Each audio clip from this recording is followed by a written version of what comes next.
ॐ श्री परमात्मने नमः। अथ चतुर्थोऽध्यायः ज्ञानकर्मसन्न्यासयोगः। श्रीभगवानुवाच इमौ विवस्वते योगं प्रोक्तवानहमव्ययम् विवस्वान्मनवे प्राह मनुरिक्ष्वाकवे ब्रवीत् एवं परम्परा प्राप्तम् इमं राजर्षयो विदुः सकाले नेह महता योगो नष्टः परन्तप स एवायं मया तेद्यः योगः प्रोक्तः पुरातनः भक्तोऽसि मे सखा चेति रहस्यं ह्येतदुत्तमम्। अर्जुन उवाच अपरं भवतो जन्म परं जन्म विवस्वतः कथमेतत् विजानीयाम् त्वमादौ प्रोक्तवानिति। श्रीभगवानुवाच बहूनि मे व्यतीतानि जन्मानि तव चार्जुन तान्यहौ वेद सर्वाणि न त्वौ वेत्थ परन्तप अजोऽपि सन्नव्ययात्मा भूतानामीश्वरोऽपि सन् प्रकृतिं स्वामधिष्ठाय सम्भवाम्यात्ममायया यदा यदा हि धर्मस्य ग्लानिर्भवति भारत अभ्युत्थानात् अमधर्मस्य तदात्मानं सृजाम्यहं परित्राणाय साधूनां विनाशाय च दुष्कृतां धर्म संस्थापनार्थाय सम्भवामि युगे युगे जन्म कर्म च मे दिव्यम् एवै यो वेति तत्त्वतः त्यक्त्वा देहं पुनर्जन्म नैति मामेति सोऽर्जुन वीतरागभयक्रोधाः मन्मया मामुपाश्रिताः भगवो ज्ञानतपसा भूता मद्भावमागताः ये यथा मां प्रपद्यन्ते तांस्तथैव भजाम्यहम् मम वर्त्मानुवर्तन्ते मनुष्याः पार्थ सर्वशः काङ्क्षन्तः कर्मणां सिद्धिं यजन्त इह देवताः क्षिप्रं हि मानुषे लोके सिद्धिर्भवति कर्मजा चातुर्वर्ण्यं मया सृष्टं गुणकर्मविभागशः तस्य कर्तारमपि मां विध्यक्तारमव्ययम् न मां कर्माणि लिम्पन्ति न मे कर्मफले स्पृहा इति मां योऽभिजानाति कर्मभिर्न सपद्यते एव ज्ञात्वा कृतं कर्म पूर्वैरपि मुमुक्षुभिः कुरु कर्मैव तस्मात् त्वं पूर्वैः पूर्वतरं कृतं किं कर्म किमकर्मेति कवयोऽप्यत्र मोहिताः तत्ते कर्म प्रवक्ष्यामि यज्ञात्वा मोक्ष्यसे शुभात् कर्मणो ह्यपि बोद्धव्यं च विकर्मणः अकर्मणश्च बोद्धव्यं गहना कर्मणो गतिः कर्मण्यकर्म यः पश्येत् अकर्मणि च कर्म यः स बुद्धिमान् मनुष्येषु स युक्तः कृत्स्नकर्मकृत् यस्य सर्वे समारम्भाः कामसङ्कल्पवर्जिताः ज्ञानाग्निदग्धकर्माणं तमाहुः पण्डितं बुधाः त्यक्त्वा कर्मफलासङ्गं नित्यतृप्तो निराश्रयः कर्मण्यभिप्रवृत्तोऽपि नैव किञ्चित् करोति सः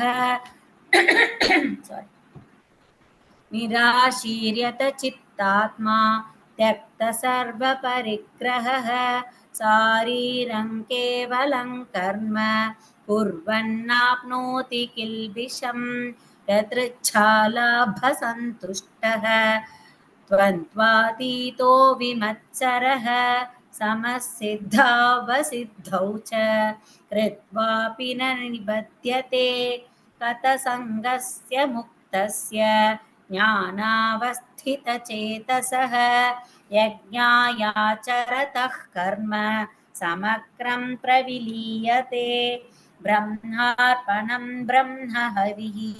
ब्रह्माग्नौ ब्रह्मणाहुतं ब्रह्मैव तेन गन्तव्यं ब्रह्मकर्म समाधिना दैवमेवापरे यज्ञं योगिनः पर्युपासते ब्रह्माज्ञावपरे यज्ञं यज्ञेनैवोपजुह्वति स्तोत्रादीनीन्द्रियाण्यन्ये संयमाग्निषु जुह्वति शब्दादीन् विषयान्यन्ये इन्द्रियाग्निषु जुह्वति सर्वाणीन्द्रियकर्माणि प्राणकर्माणि चापरे आत्मसंयमयोगाग्नौ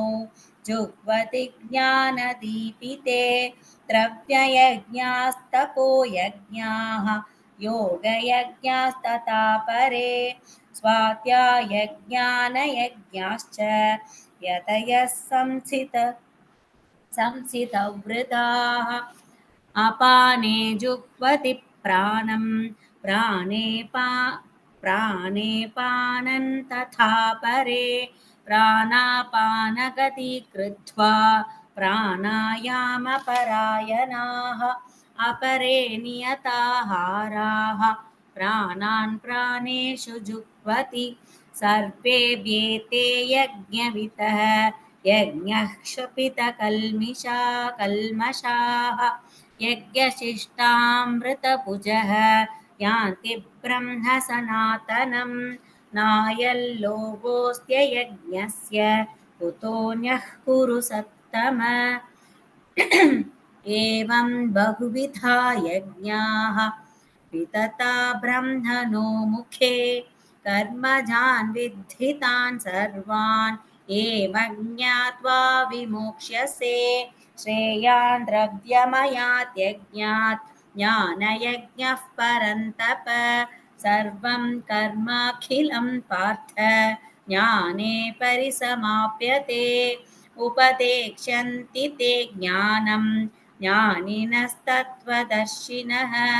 यज्ञात्वा न पुनर्मोहम् एवैयास्यसि पाण्डव येन भूतान्यशेषेण द्रक्ष्यस्यात्मन्यथो मयि अपि चेदसि पापेभ्यः सर्वेभ्यः पापकृत्तमः सर्वज्ञानप्लवेनैव वृजिनं सन्तरिष्यसि यथैधांसि समिद्धोऽग्निः भस्मसात् कुरुतेऽर्जुन ज्ञानिघ्नः सर्वकर्माणि भस्मसात् कुरुते तथा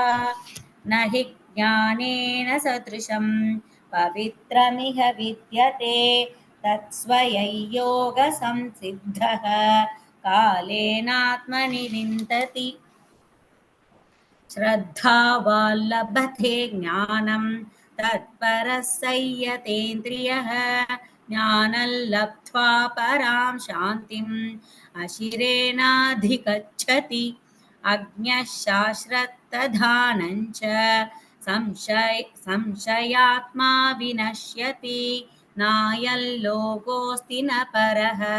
न सुखं संशयात्मनः योगसन्न्यस्तकर्माणं ज्ञानसञ्छिन्न संशयम् आत्मवन्तन्न कर्माणि निबध्नन्ति धनञ्जय तस्मात् ज्ञानसम्भूतं हृत्स्थं ज्ञानासीनात्मनः चित्वैनं संशययोगम् आतिष्ठोत्तिष्ठ भारत ॐ तत्सदिति श्रीमद्भगवद्गीतासु उपनिषत्सु ब्रह्मविद्याया योगशास्त्रे श्रीकृष्णार्जुनसंवादे ज्ञानकर्मसन्न्यासयोगो नाम चतुर्थोऽध्यायः।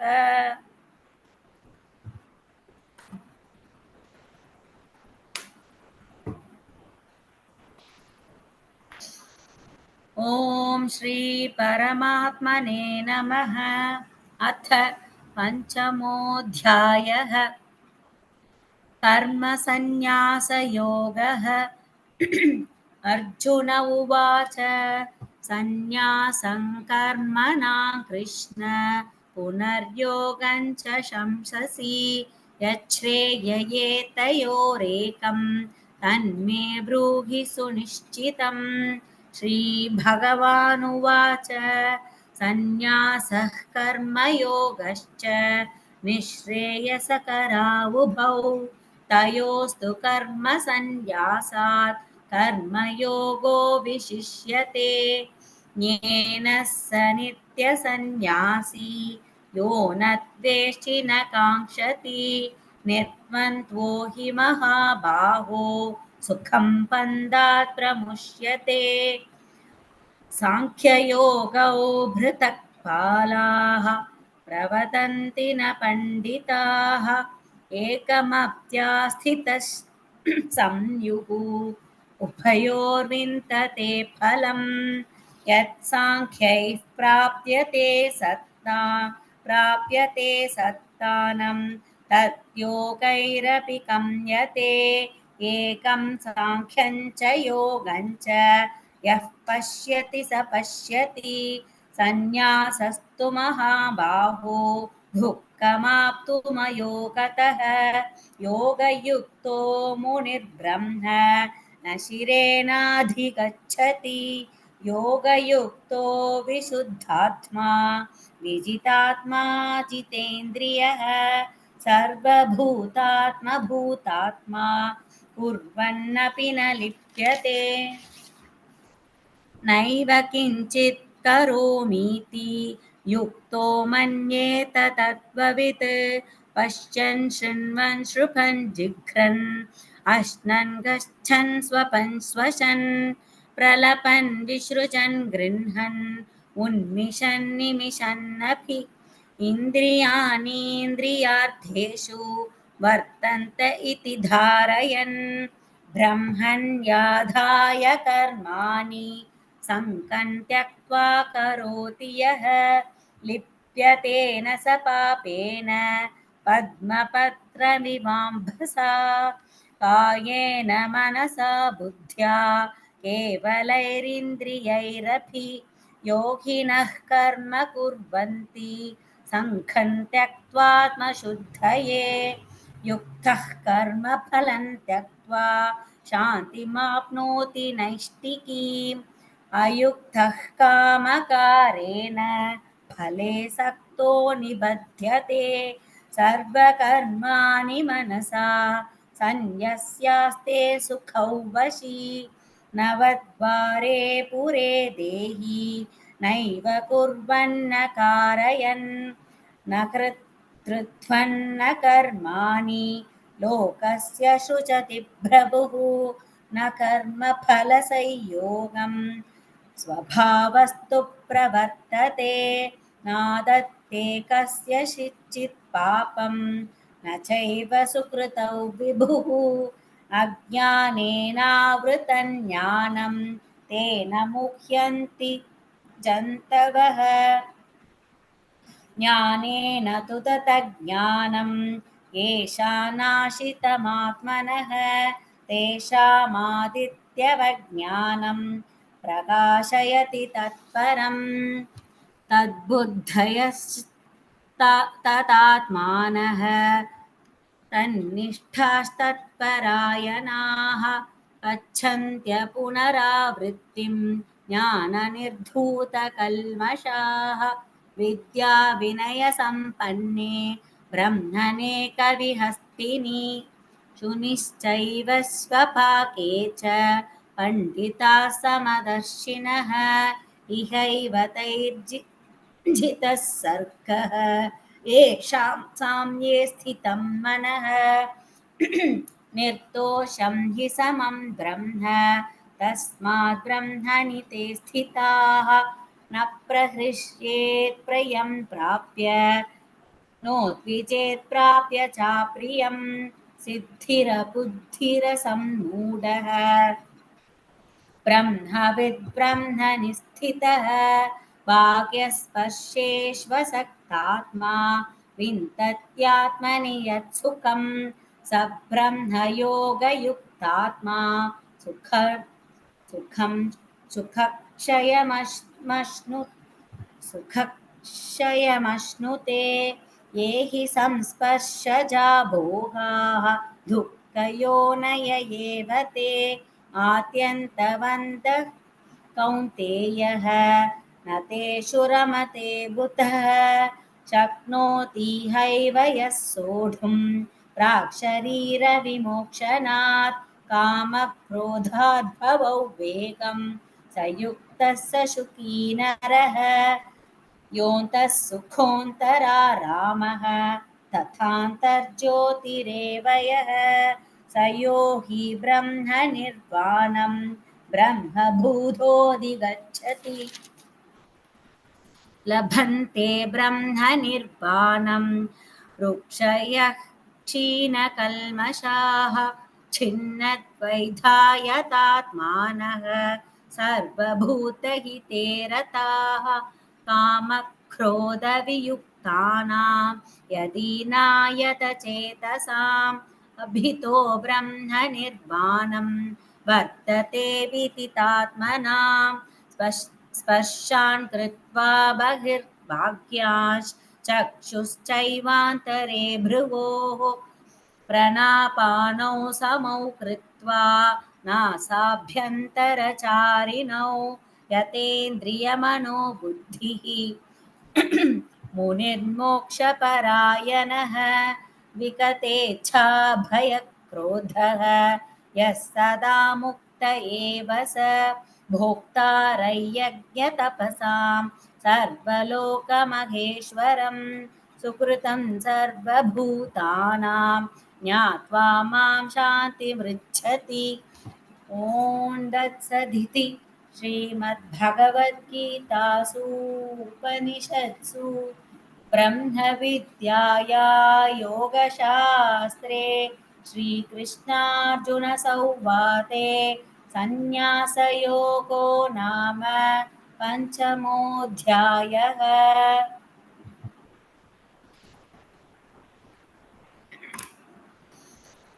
ॐ श्री परमात्मने नमः। अथ षष्ठोऽध्यायः आत्मसंयमयोगः। श्रीभगवानुवाच अनाश्रितः कर्मफलं कार्यं कर्म करोति यः स सन्न्यासी च योगी च न निरग्निर्न चाक्रियः यं सन्न्यासमिति प्राहुः योगन्तौ विद्धि पाण्डव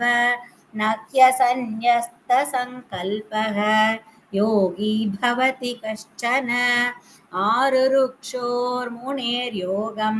कर्मकारणमुच्यते योगारूढस्य तस्यैव श्रमः कारणमुच्यते यथा हीनेन्द्रियार्थेषु न कर्मस्वनुषज्जते सर्वसङ्कल्पसन्न्यासी योगारूढस्ततोच्यते उद्धरेतात्मनात्मानं नात्मानमवसादयेत् आत्मैव ह्यात्मनो बन्धुः आत्मैव रिपुरात्मनः बन्धुरात्मात्मनस्तस्य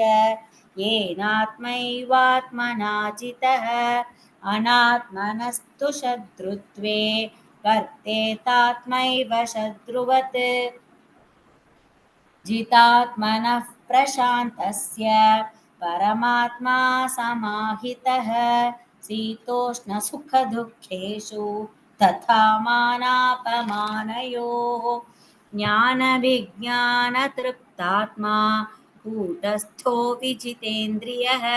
युक्त इत्युच्यते योगी समलोष्टाश्मकाञ्चनः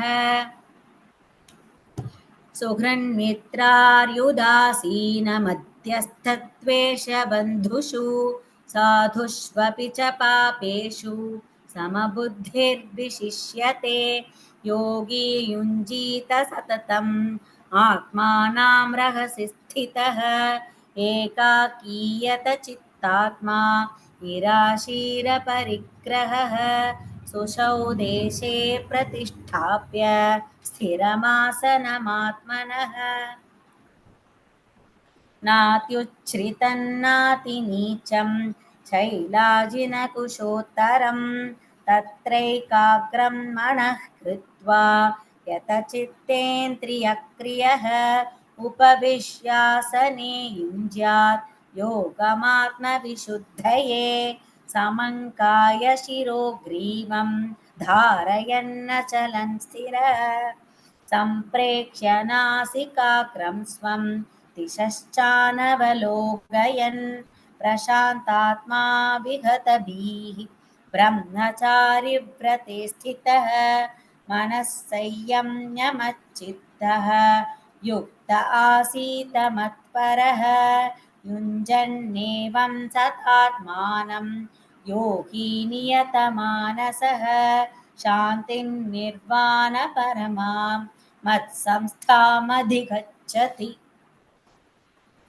नात्यश्नतस्तु योगोऽस्ति न चैकान्तमनश्नतः न चातिस्वप्नशीलस्य जाग्रतो नैव चार्जुन युक्ताहारविहारस्य युक्तचेष्टस्य कर्मसु युक्तस्वप्नावबोधस्य योगो भवति दुःखः यथा विनयतञ्चित्तम् आत्मन्येवावतिष्ठते न स्पृहः सर्वकामेभ्यः अयुक्त इत्युच्यते तथा यथा दीपो निवातस्तः नेङ्गते सोपमा स्मृता योगिनो यतचित्तस्य युञ्जतो योगमात्मनः यत्रो परमते चित्तं निरुद्धै योगसेवया यत्र चैवात्मनात्मानं पश्यन्नात्मनि तुष्यति सुखमात्यन्तिकै यत्तत् बुद्धिग्राह्यमतीन्द्रियं वेत्ति यत्र न चैवायं स्थितश्चलति तत्त्वतः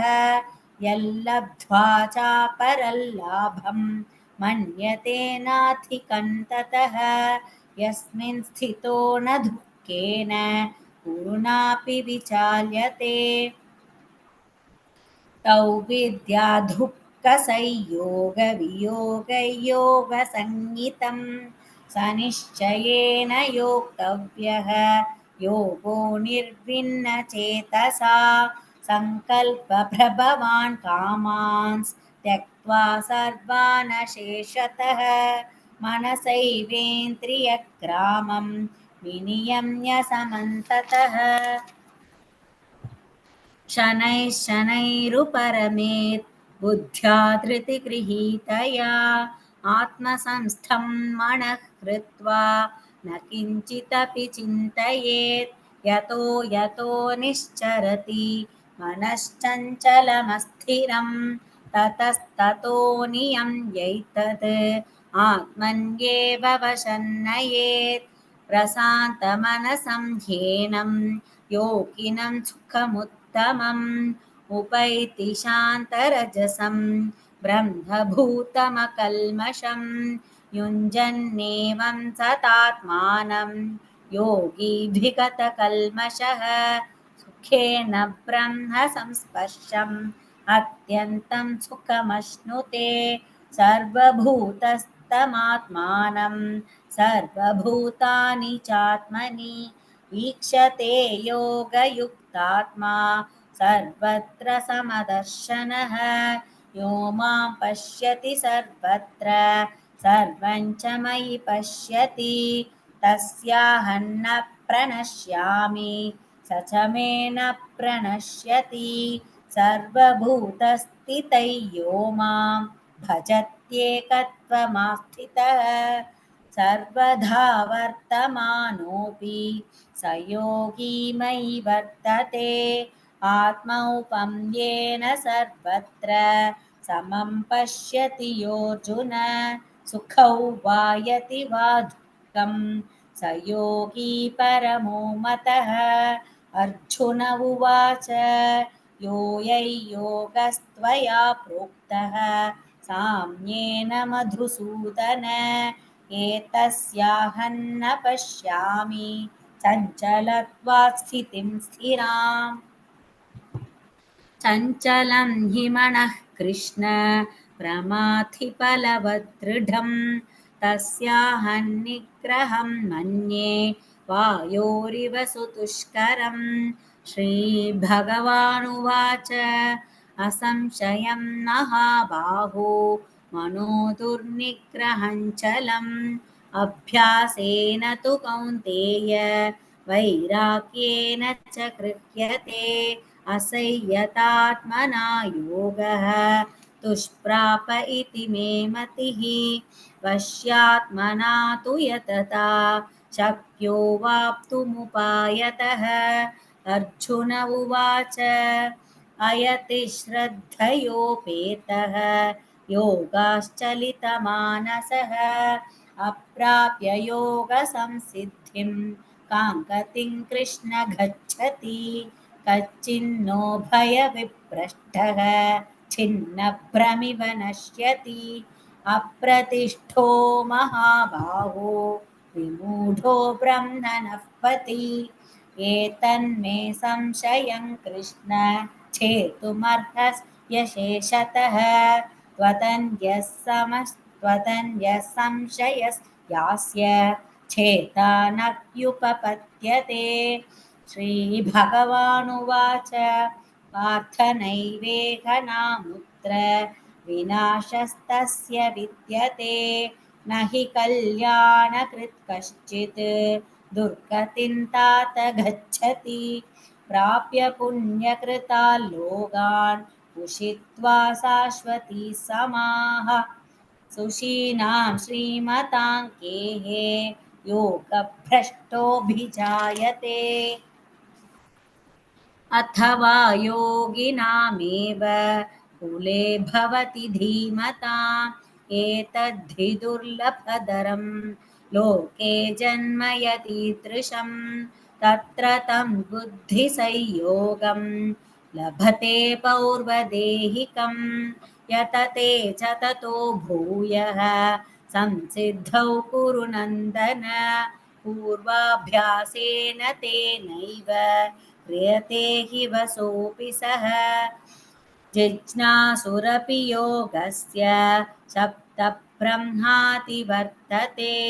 प्रयत्नात्यतमानस्तु योगी संशुद्धकिल्पिषः अनेकजन्मसंसिद्धः ततो याति परां गतिं तपस्विभ्योऽधिको योगी ज्ञानिभ्योऽपि मतोऽधिकः कर्मिभ्यश्चाधिको योगी तस्मात् योगी भवार्जुन योगिनामपि सर्वेक्षां मद्गतेनान्तरात्मना श्रद्धावान् भजते यो मां समे युक्तततो तमो मतः ॐ तत्सदिति श्रीमद्भगवद्गीतासु उपनिषत्सु ब्रह्मविद्याया योगशास्त्रे श्रीकृष्णार्जुनसंवादे आत्मसंयमयोगो नाम षष्ठोऽध्यायः सर्वधर्मान् परित्यज्य मामेकं शरणौ व्रज अहं त्वा सर्वपापेभ्यः मोक्षयिष्यामि मा शुचः। धन्यवाद।